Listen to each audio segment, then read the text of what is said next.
mission. The United Democratic Party has stated that Meghalaya has seen unprecedented development in the last 6 to 7 years under the MDA government. UDP leader Lahkmen Rymbui today told media persons that the party, in spite of being an MDA constituent, will not hold it back from criticizing the government if any issue affects the development and prosperity of the state.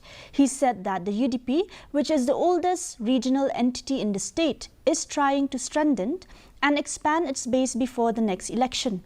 He said he is keen on seeing the UDP as a pan-Meghalaya party and not restricted to the Khasi and Jantia Hills.